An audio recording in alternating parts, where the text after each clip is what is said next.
We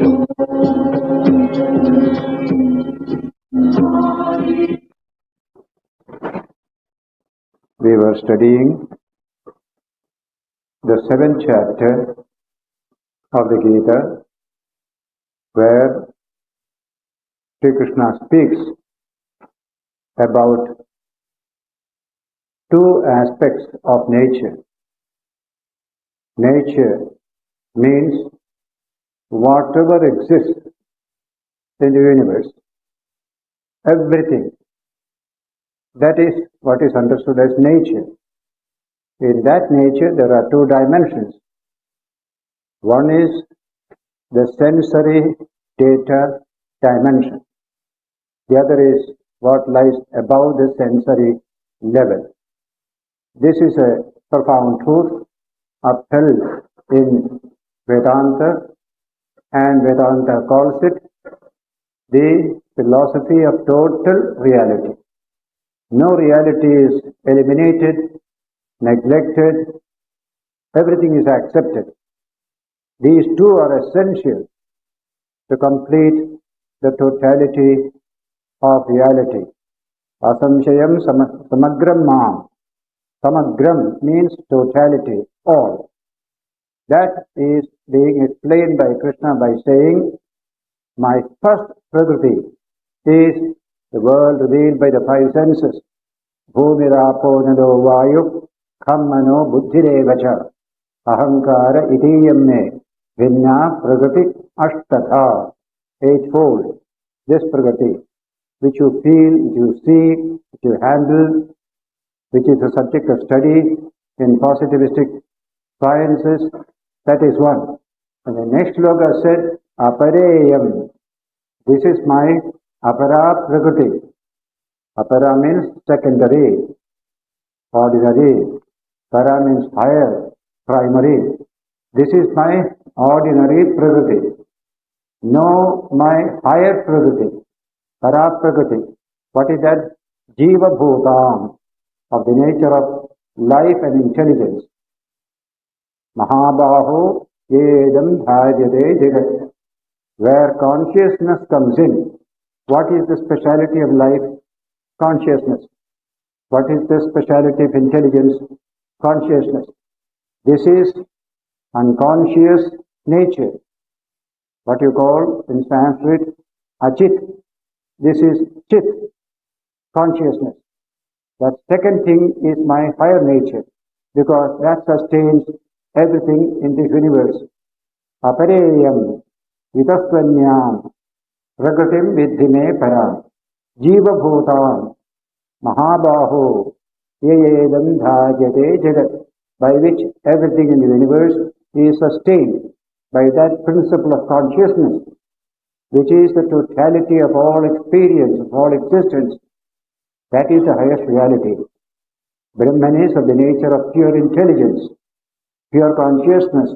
Jnanam is the language used in the Upanishad. What is Brahman? Jnanam. Satyam, Jnanam, Anantam. Therefore, that is what sustains the whole universe. This is what Krishna is telling here. Having said this, in the next sloka, he says, Etad yodini bhutani sarvani tibadharaya. All things in this world are the product of these two. Nothing outside these two you can see anywhere in the universe. Chit and achit. You can see anywhere either chit or achit. Nothing a third. Edat yonini bhutani sarvani tibadharaya. Of all things in this world, of all events in this world, these are the two sources. Yoni means sources. Aham sarvasya jagata pralaya prabhava pralaya sthatha. Krishna says, therefore, these are my two natures. So these two natures and the origin and the sustenance and the dissolution of the whole universe. That is the language used there. This is the source of everything. The commentary of Shankara on this is beautiful. Prakriti dvaya dvarena Aham Sarvajya Ishvaraha Jagatah Karanam. What is the cause of this word? We ask the question. What is behind this word? The word cause is used in the sense in which it is used in Sankhya philosophy, also modern scientific thought. Cause and effect are non-different. That's the language of cause. A cause which continues in the effect. It is not an external cause. And therefore, I am the cause of this universe through this twofold nature. Ordinary nature, which you study as physical nature, extraordinary nature, as you study as intelligence, as consciousness. These are two aspects of one single reality of Prakriti. Whatever exists have come from these two, either one or the other. When we study cosmology, we deal with only the physical aspect of things. When you study consciousness, when you study nerve impulse, when you study the ways of mind, you are dealing with another subject. A new value has come in.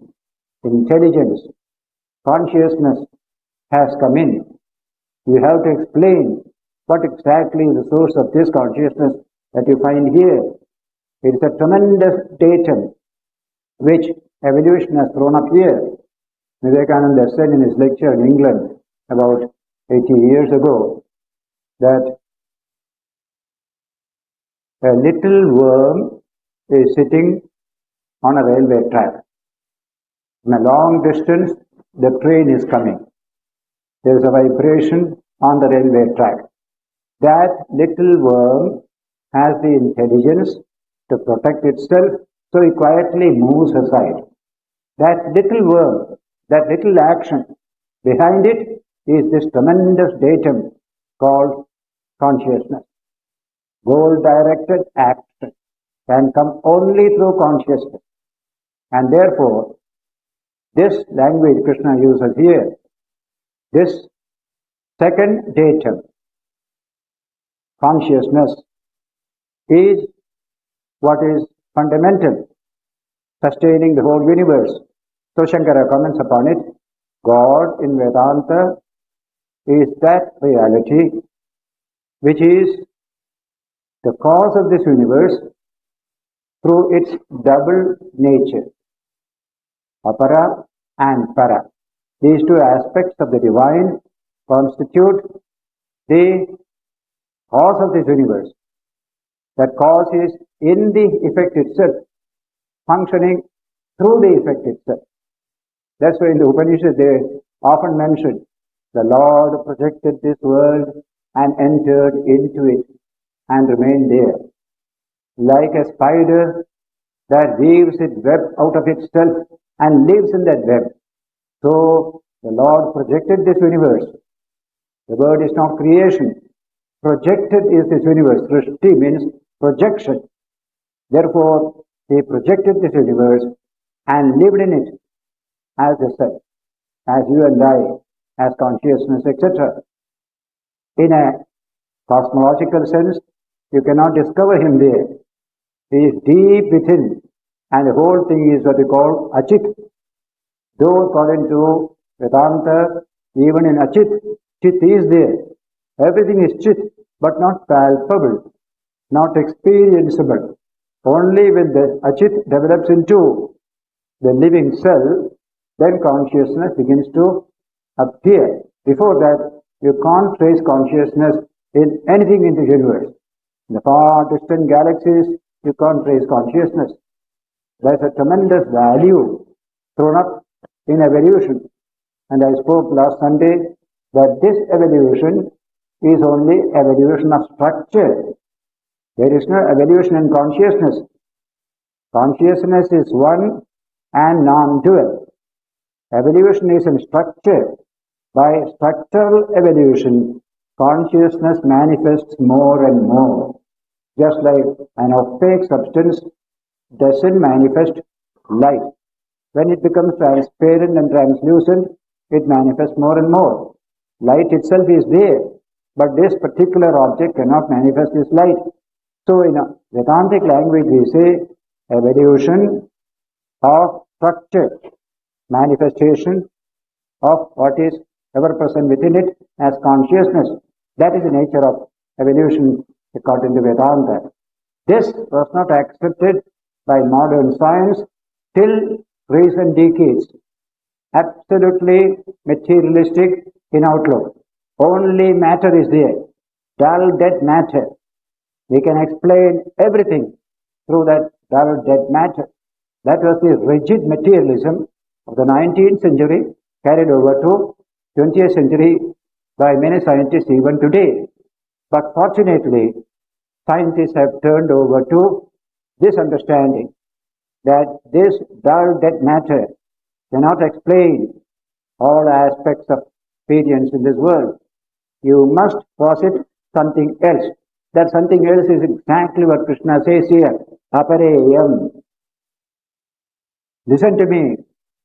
Paraprakriti, over and above this, Jiva Bhutam, of the nature of consciousness.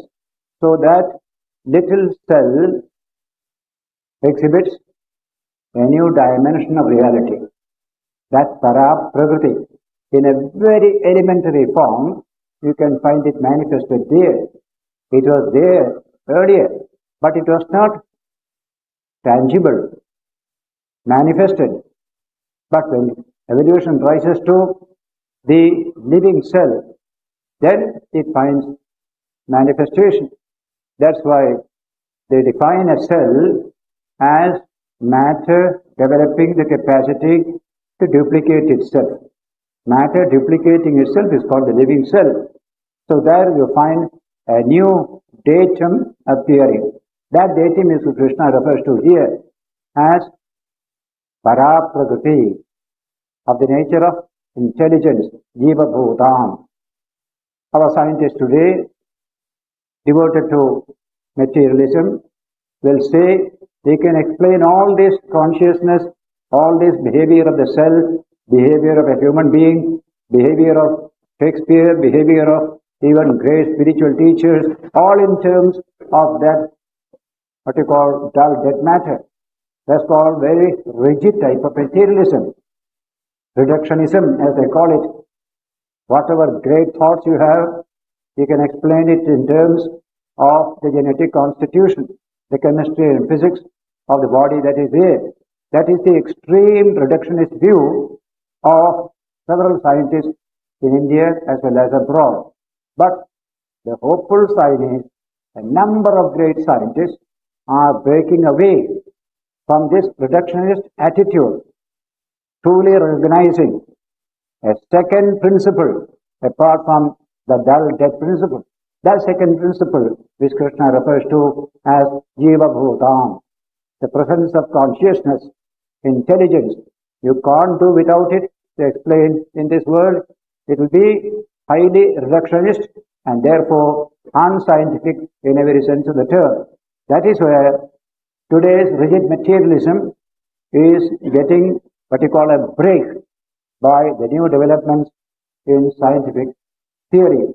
Krishna says here, "And the cause of this universe, as eternal self of all, as the Lord of the universe, in my twofold nature, as Aparaprakriti, Paraprakriti. Both are part and parcel of the same nature. Prakriti is one. It has two dimensions. Apara dimension, Para dimension. Today scientists, as I said, most of them accept only the Apara dimension and they don't have any place for the Para dimension. Para dimension is only Apara dimension in some form. That is all. So that thoughts and brain, they are one and the same, is the way of the materialistic psychologists and neurologists of today. That thought is only a secretion of the brain. That's a what you call dull language in which this idea is put. This is contested by great scientists, neurologists, physicists, a big section, and that number is increasing day by day. In America, there are any number of scientists who are pursuing this new line of thinking that dull, dead materialism cannot explain all aspects of the universe. We must have this second aspect of nature, that Jiva Bhutam, the place of consciousness, is being increasingly recognized, and in the subject of neurology, this is a very big subject of controversy today. Fortunately, outstanding neurologists have accepted the idea that you cannot explain human behavior based only on one item, namely dull dead matter. You have to have the second item, namely consciousness or the mind, brain and the mind. Brain alone cannot explain everything. Therefore, here you have a center of thought which has become very crucial for the development of science. The whole of modern science will undergo a tremendous revolution leading to spiritual development if this thought gets prominence in physical science, that the brain cannot explain all aspects of nervous behavior. There is a place for the mind. Mind is essential. Now this subject is therefore crucial. What the Vedanta had upheld ages ago is being explained with greater scientific thoroughness by many aspects of modern science. For the last 100 years, you can see every development of physical science has been to confirm what Vedanta has said ages ago. Not one single thought has gone against the teachings of Vedanta, but science gives it a more secure experimental basis. We have realized it through our own internal spiritual experience, but they are showing it through external physical experiment and experience as well. In this connection, it is good to know those neurologists who are supporting this idea that behind the brain there is a mind, and both are needed to explain human behavior. That is a very crucial question, and we have some of the greatest neurologists who are now affirming this truth. Psychology and neurology both were highly materialistic until a few decades ago. Highly materialistic, behavioristic psychology, like Professor Watson in America, and even now there are very important psychologists in America. They are all highly materialistic. They don't need any non-material reality to deal with human behavior. But as I said, several psychologists breaking away from this materialism, a crude materialism, they are trying to experiment and demonstrate the truth of the mind behind the brain. So brain study is going on all over the world. Formerly, it was only dead man's brain, dead man's nervous system. Now it is living brain, living nervous system. There's a wonderful change that has come over in neurology. And a further development has come. They used to put people into unconscious state when they study the brain. Now they keep people conscious. And you can even have a conversation between the scientist and the patient when brain surgery is going on. That is a new development that is giving you more knowledge of the true nature of the human psyche. Among such scientists, one was the late Wilder Penfield of Montreal Neurological Institute. He put a patient on the table, removed the cover of the brain of the head, and started operating on the brain. The brain has no pain, therefore you can cut and you can be conscious as well. And then conversation between the doctor and the patient. From this study, this Wilder Penfield realized You can't explain this human behavior merely on the basis of this neuronal action of the neurons, which constitute the various segments of the brain. You need to understand that there is a mind behind the brain. That conclusion he has given in his book. I will just read only that portion where this subject is expressed, expounded by Wilder Penfield. Earlier, we had the pioneer in modern neurology, Sir Charles Farrington of England. In his early book, he had not found much place for mind, though he knew there must be something like mind, but neurology could not vouch for the truth of the mind. That is the early period. But that very book, The Integrative Action of the Nervous System, was reprinted towards the end of his life by his friends. There he wrote an introduction. There he says, you need two factors and not only one. Not only brain, but also the mind. When he was mature, just when he was old, at that time, this new idea comes in. By that time, other people already started, like Wilder, Penfield, and others. So, pure scientific investigation, by studying the facts of the human situation, the brain, the nervous system, this truth emerges, that there is a mind behind the brain. There is something non-material along with something that is material. Both together constitute the human system. What in Vedanta we call this body, this human being, is Chit Jada Granthi. Beautiful expression. The combination of Chit and Jada. What is consciousness and what is inert matter. These two are combined in the human system. They are both there. There is physics and chemistry there. There is something higher also is here.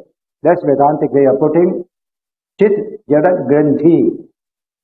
This idea comes through the writings of both Sir Charles Farrington and Wilder Penfield. Here is that famous passage from Farrington's second edition before he passed away.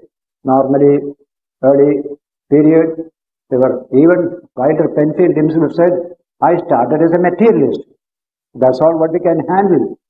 But sheer fact began to stare me in the face, and I found I can't explain all these phenomena in terms of mere brain. I was compelled to consider the reality of the mind behind the brain. That was the change similar that came to Sir Charles Farrington also. So where he mentions it there, a very important statement he makes there, where it is almost like repeating what Krishna is telling in the Gita. That's why I want to share these passages with you, because there is so much of similarity. The way Krishna tells, in a twofold nature and the cause of this universe. Not one-fold nature, but all nature, but lower, higher. That's the language he has used here. So, it tells here, in June 1947,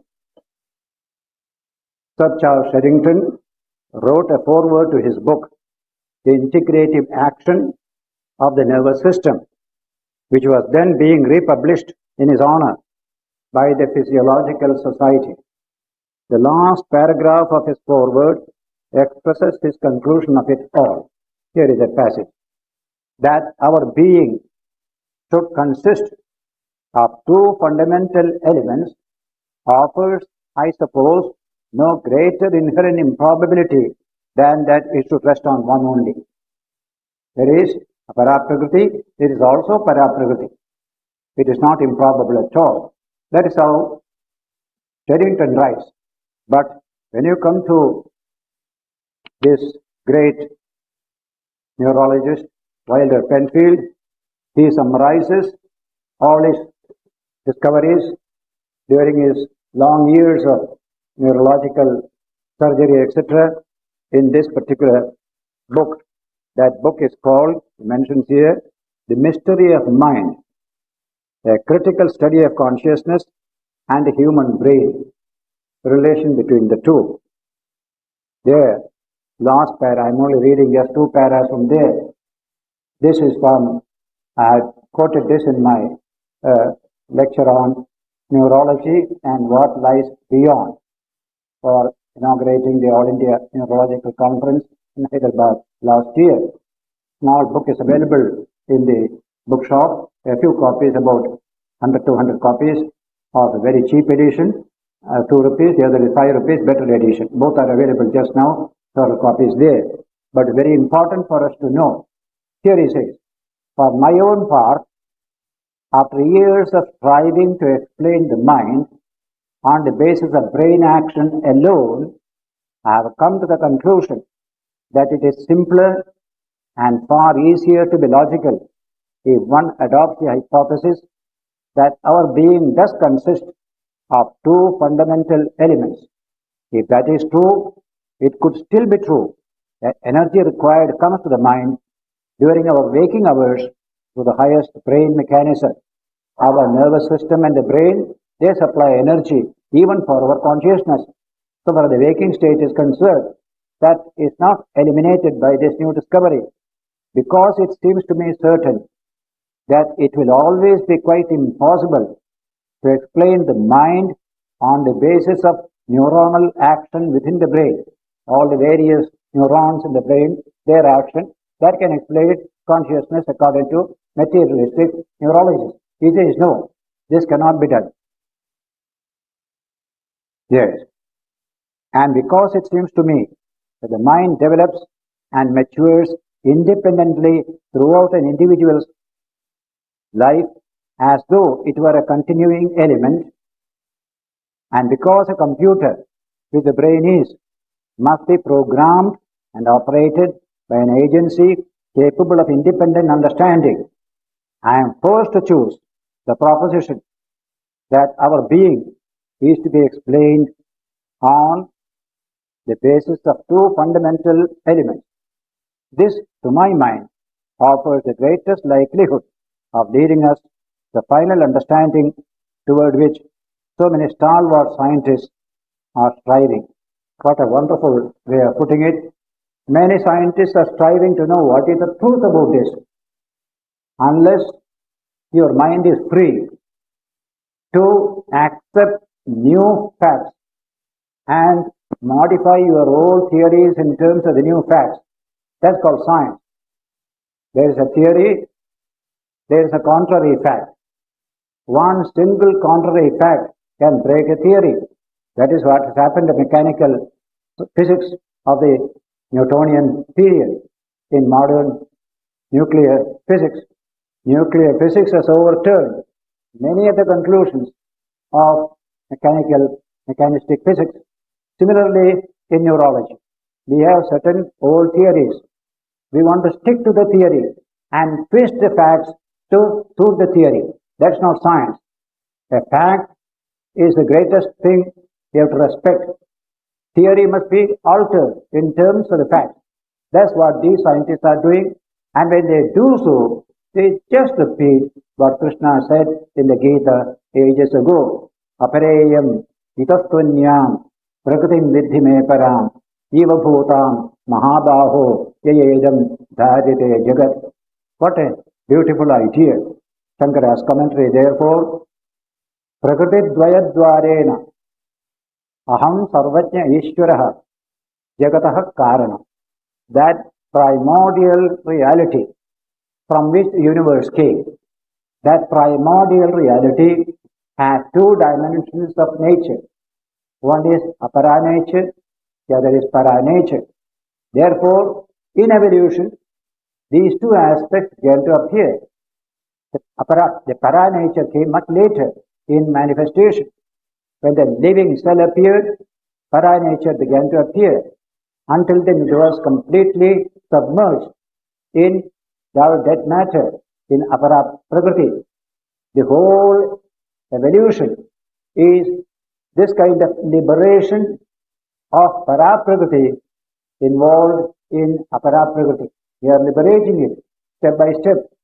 And even today, suppose you and I, what are we doing? We are trying to liberate the para-prakriti in us from the control of the apara-prakriti.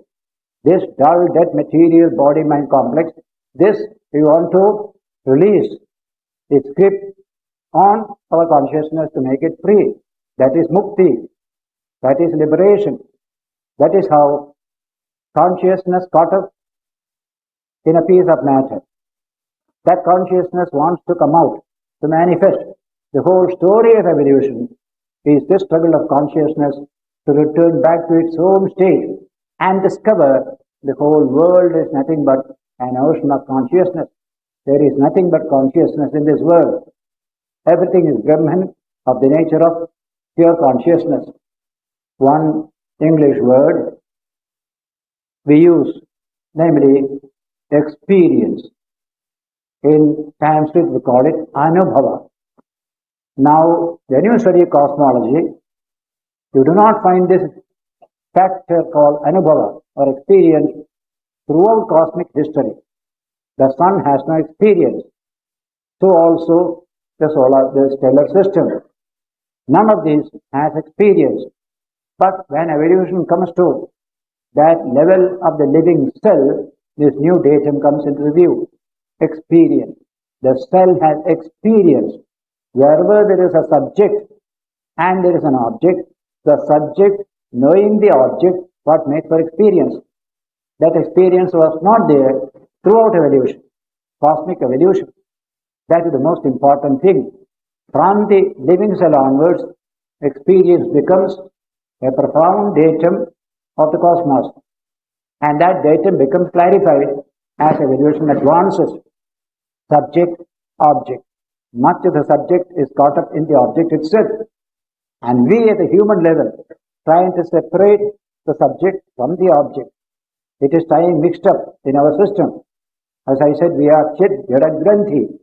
Consciousness and matter mixed together in a binding. That is called the human system. We are asked to separate the two. Realize you are consciousness.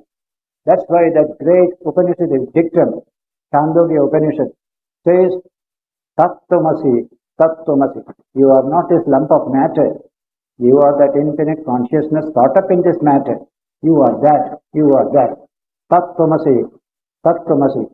What a profound utterance it is. This is what makes for the human development. Man's evolution is the liberation of the value of pure consciousness embedded in the physical system, material system. He is not remain a servant of matter. He is infinite. He is pure consciousness. That is the language of Vedanta. That is how we study the nature of evolution, cosmic as well as organic as well as human. Three levels of evolution. First is cosmic, then you get organic evolution, beginning from the living cell. And from human life, you start a new type of evolution. How to release this consciousness from the clutches of this material thing? We must be free. We must be free. Everybody is struggling to be free. That freedom is freedom of consciousness from the clutches of matter. And to the extent you succeed, you have evolved. You have developed. The one who has realized the infinite Atman has become completely free from the clutches of matter. Matter is their servant, not they the servant of matter. And today's civilization makes man completely a servant of matter, submerges him in matter. That's why these new scientific discoveries are going to release man from that condition. It is in that context, books like the Gita will become of tremendous significance. The Upanishads and the Gita, Vivekananda literature, in all this you will find this truth expounded. How to save humanity from this submergence in matter. He has become a thing. He has forgotten his own divine nature. This is the greatest truth man has to learn today.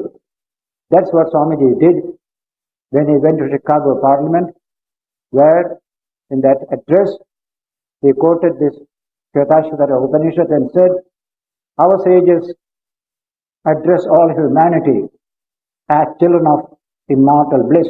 Amritasya putraha. not a child of darkness, not a child of matter, but a child of the immortal. You are all children of the immortal. That is what Indian sages call you. He said that it's a new message to them. They never understood this before. This message is catching up all over the world. The dignity of man, his greatness, his glory come from his infinite divine nature. He doesn't know it, but not knowing doesn't abolish truth. The sooner you know, the better. So Krishna's statement in these 3 verses, my lower nature, he describes in the first verse. Higher nature, he describes in the second verse. And the third verse combines these two, that this two together constitute the totality of nature, through which I am the cause of the maintenance, creation, and dissolution of the universe. The world came from consciousness.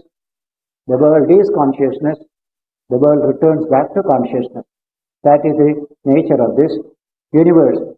That Shankaracharya gives a wonderful scientific definition of the nature of the ultimate reality. That is ultimate reality from which the universe cannot be separated at any time, past, present and future. Then only it is ultimate reality. That is why consciousness is the reality from which nothing can be separated. It is always part and parcel of that consciousness, hidden sometimes, not manifested, or sometimes manifested, but consciousness is. That is what they call Brahman. Brahman is not a thing. Brahman is pure consciousness. In some of the most beautiful verses in the Upanishad, this subject is expounded. And Shankara says, the word Brahman, the word Atman, have no particular meaning. You can use any other word. It doesn't constitute the whole of reality. But some word has to be used. Therefore, we use the word Brahman for the infinite totality, Atman for the spark of the divine that is in you and me. And these two are one and the same. Atman and Brahman are one. The consciousness that is caught up in your body-mind complex and the consciousness that is behind the universe, both are one and the same. Atma Vedam Sarvam. Brahman and Atman are one and the same. The whole universe is nothing but pure consciousness in its real nature. Now therefore, in the 7th chapter, Krishna took up this subject, that I shall tell you Jnanam along with Vijnanam. Jnanam Chedam Savijnanamidam. I shall tell you knowledge and experience by which there will be nothing left to be known. What a challenge it is. Nothing left to be known. Ramakrishna gave us a beautiful illustration. There is the fruit of the bale tree, Villua tree. Generally, people take that beautiful material from within and they make sarbat and drink it. That's called bale fruit. That is the most useful part of the bale. But if you want to understand the totality of the bale, then you must take also the fiber, the seed, and the outer cover. All this put together only is the bale. So for eating, that one is quite all right. So in this universe, there is such a thing as a totality of reality. That must be taken into account. There, aparaprakriti, paraprakriti, both have to be taken into account. Then you get the totality of reality. That's what Krishna has been telling from the beginning of this chapter.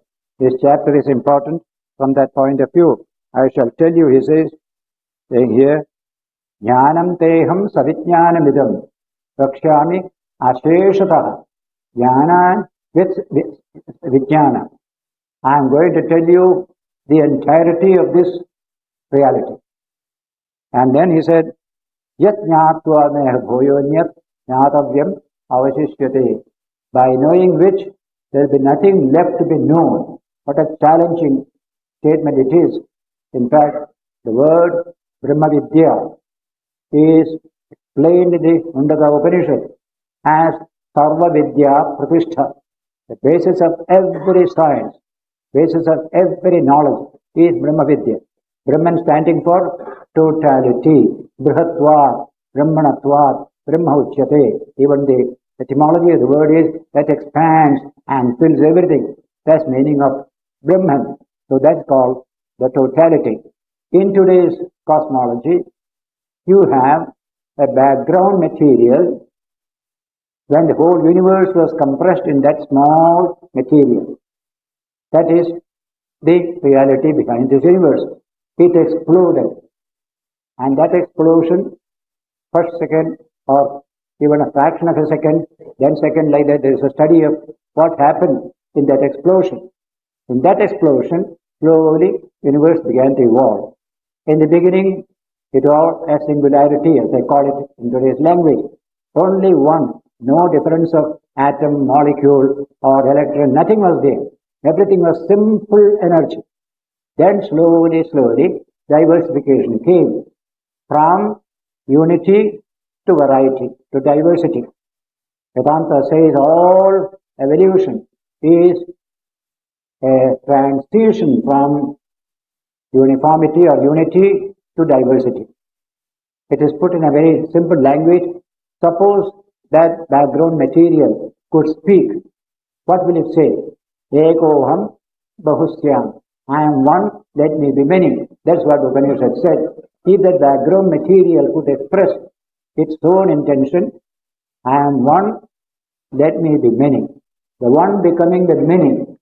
Nature undifferentiated, becoming nature differentiated. That's called creation, that's called evolution. This is common to Vedanta and modern cosmology, except that background material is a dull dead matter. Modern science has no conception of consciousness behind this universe. That conception will come through neurology, when we find that mind is a separate datum, along with body which is matter, brain which is matter. If this becomes confirmed, then the whole background material of modern cosmology will undergo a revolutionary change, and that change will be exactly what has been expounded in the Vedanta. Satyam, Jnanam, Anantam, Brahma. From that, the whole universe has come.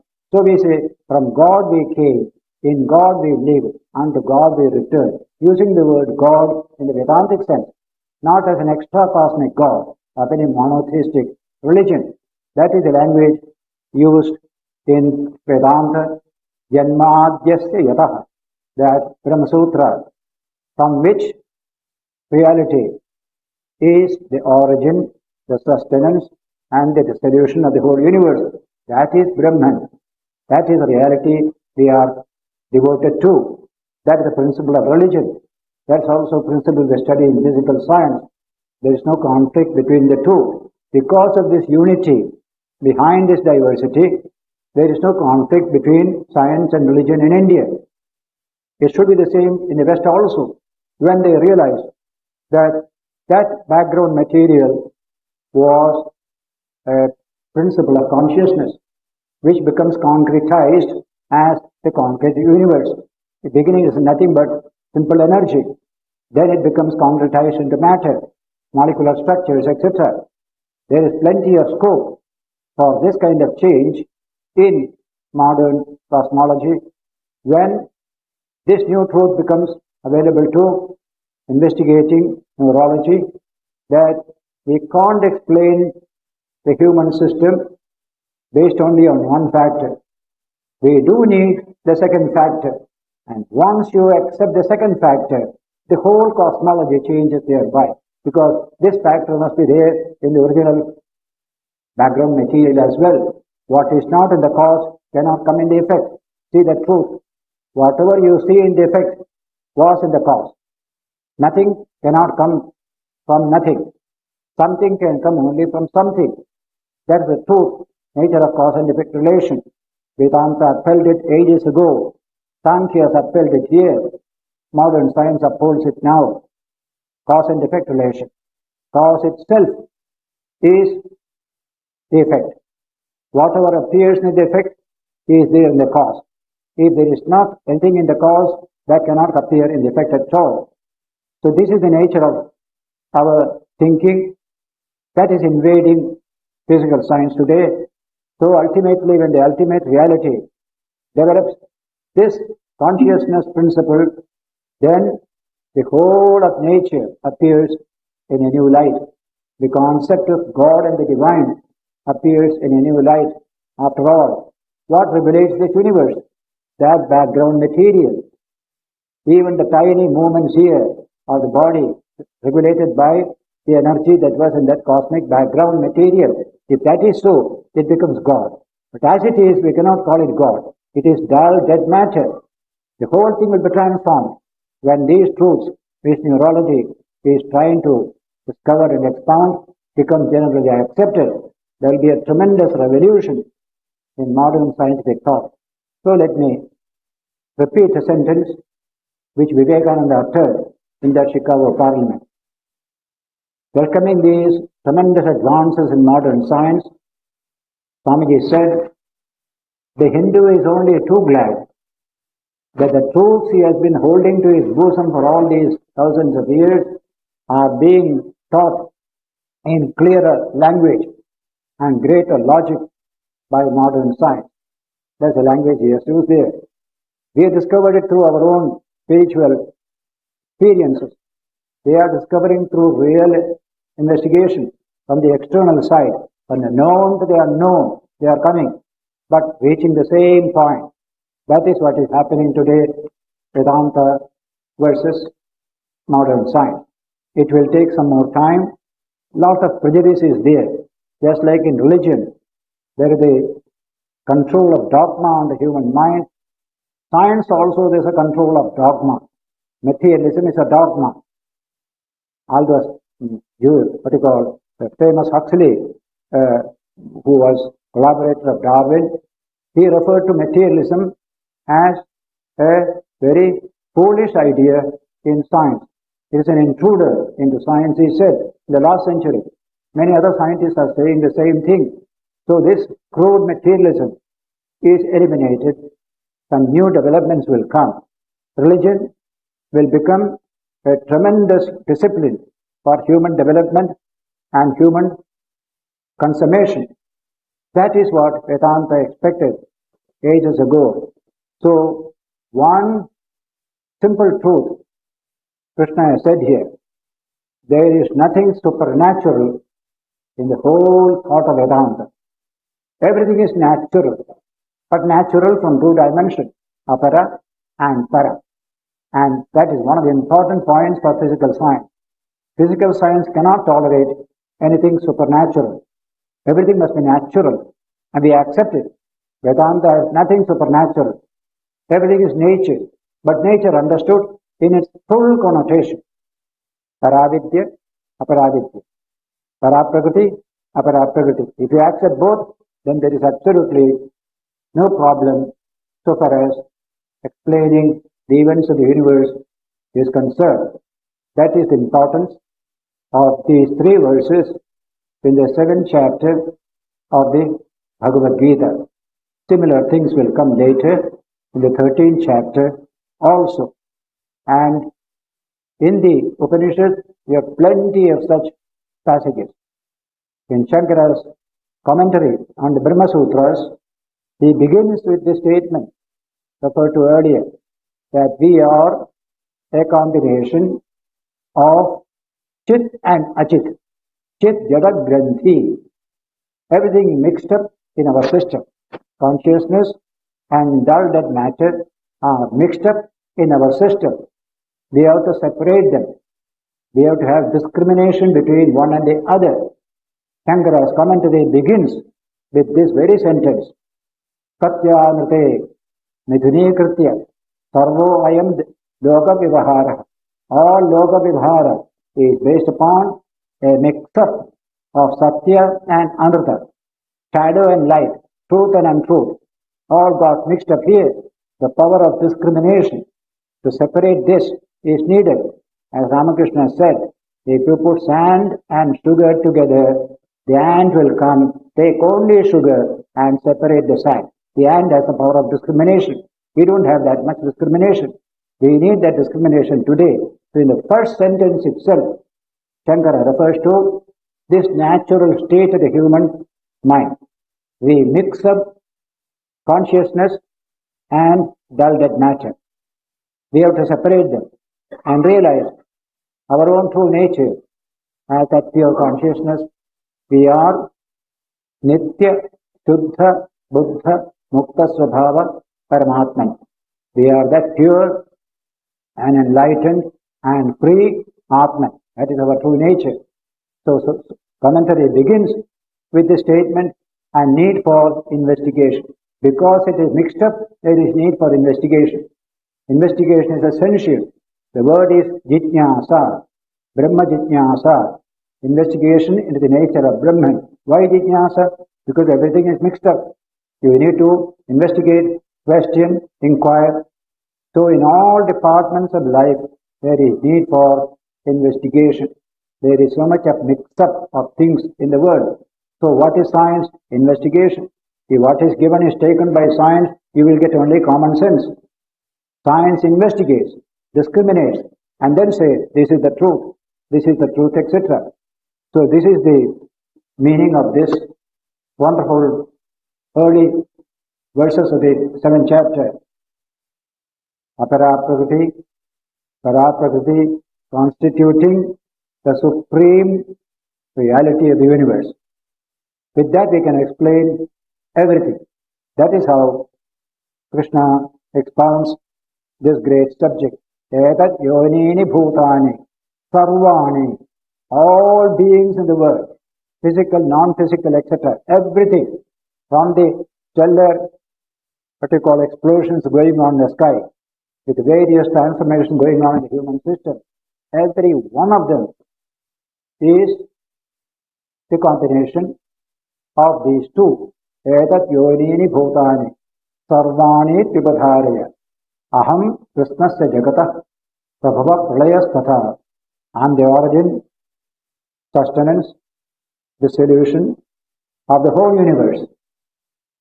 If you see a wave on the ocean, you can ask this question, what is this wave? Wave comes and goes. By the time you say it's a wave, it has gone away. It is a particular name, it is a particular form. But what is the wave? The truth comes, it is the ocean. The ocean and the wave. Wave came to the ocean, stayed for a second, returned back to the ocean. The ocean is the truth. Wave is only a manifestation of that ocean for a temporary period. So that ultimate reality of Brahman is the truth of this universe. It has become this universe of living and non-living things in this, and all these are nothing but that infinite one, from which it rises, plays for a time, goes back again. Yato va imani bhutani jayante. The Taittiriya Upanishad, very profound Upanishad we studied here some 2 years ago, defines the word Brahman. What is Brahman? What is that background material of the universe?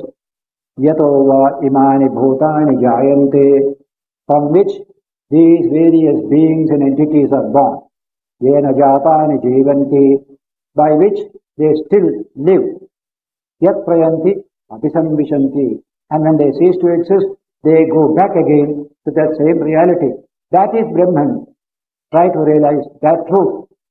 That is the utterance, and Shankara gives the most scientific definition of cause there. Cause is that from which the effect is never separated, either today, tomorrow, or day after, or yesterday. That means past, present, or future. That is the cause of a thing. The cause of a thing is what cannot be separated, either past, present, or future. That's called the cause of a thing. The whole universe taken as one. Brahman is that cause. So you find him at the time of manifestation. You find him in the state of actual existence. You find him again in the state of dissolution. That is the unchanging infinite reality which appears in this form, goes back to the original state. That is how Vedanta explains the nature of ultimate reality, which is of the nature of pure consciousness, not just a lump of matter in its densest form, as modern cosmology will tell us.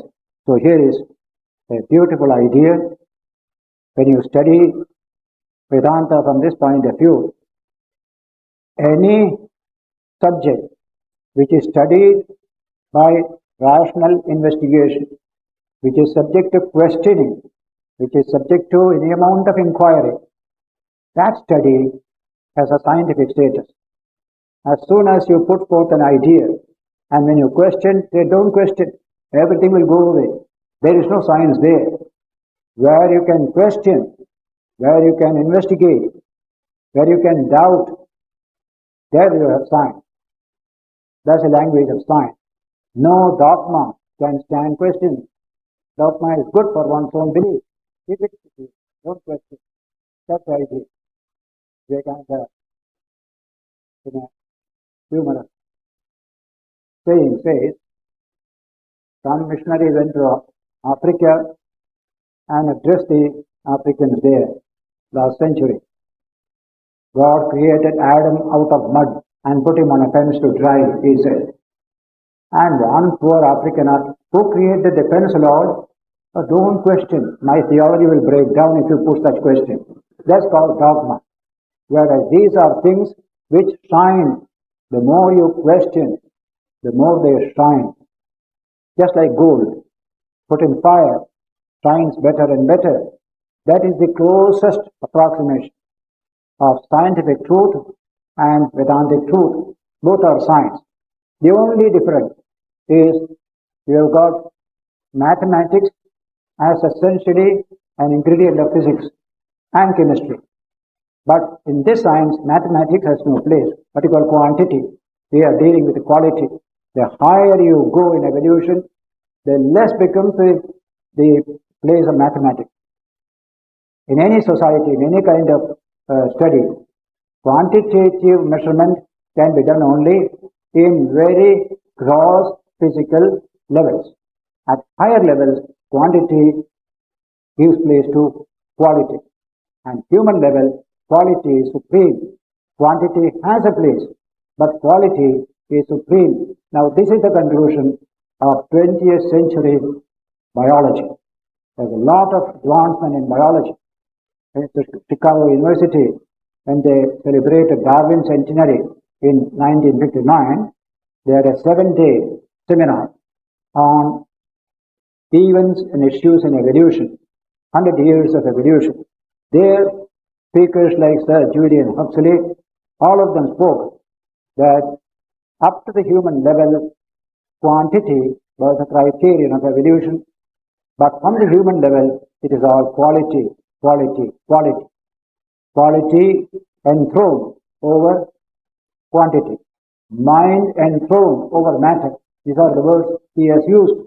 Now this has to become current coin in physical science and our own understanding. When that happens, these words of the Gita and the Upanishads, they become so luminous, they become strengthened by the contribution of that wonderful discipline of the modern period, namely physical science, which Vedanta treats as a friend, not as an enemy. Unlike Western religions treating science as an enemy, Vedanta treats physical science, any inquiry into truth, as a friend, a fellow, what you call student in the world of truth. That's how this idea is expressed. I am very happy to find that this idea is getting strengthened through the advances in modern neurology. Wait for another few decades. This will go onward, onward, onward. More and more truths will be expounded from the physical side to confirm the truths expounded by spirituality through Vedanta.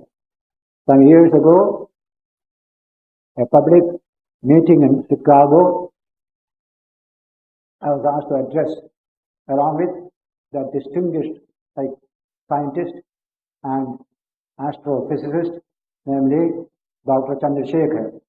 He and I were the two speakers, and beautiful subject, search for truth in science. Dr. Chandrasekhar spoke. Search for truth in Vedanta, I spoke. We had a wonderful gathering at that time. The subject is so beautiful. Both are search for truth. One at one level, the other at other level.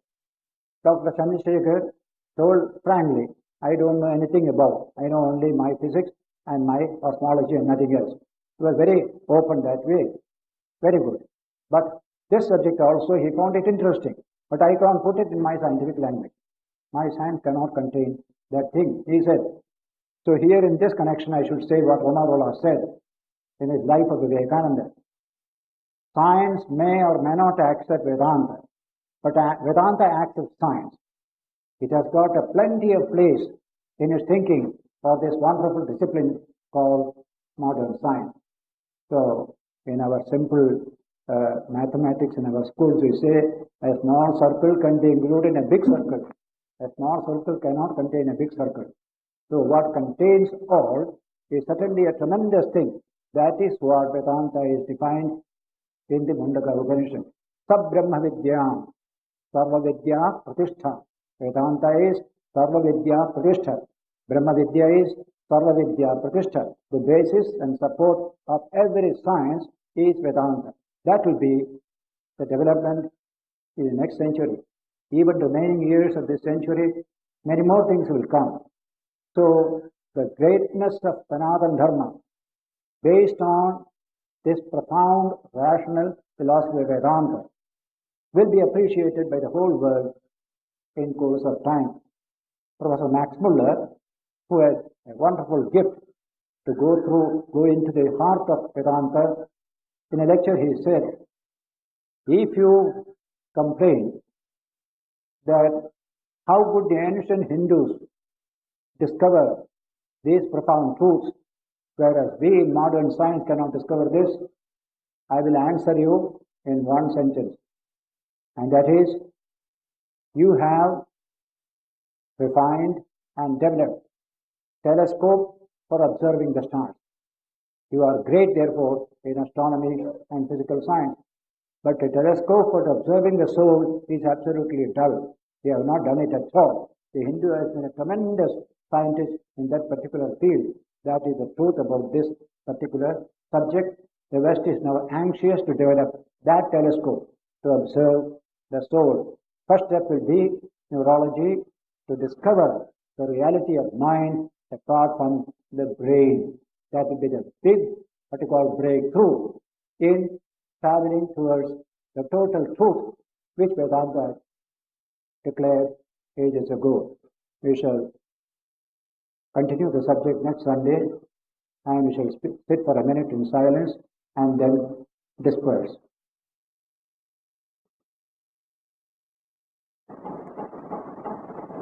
Sarvadharma Swarupine Avatara Varishtaya Ramakrishna Te Namaha. Salutations today, Sri Ramakrishna, who came to establish Dharma, but not any particular Dharma, the embodiment of all Dharma, a glorious divine manifestation. To him be our salutation.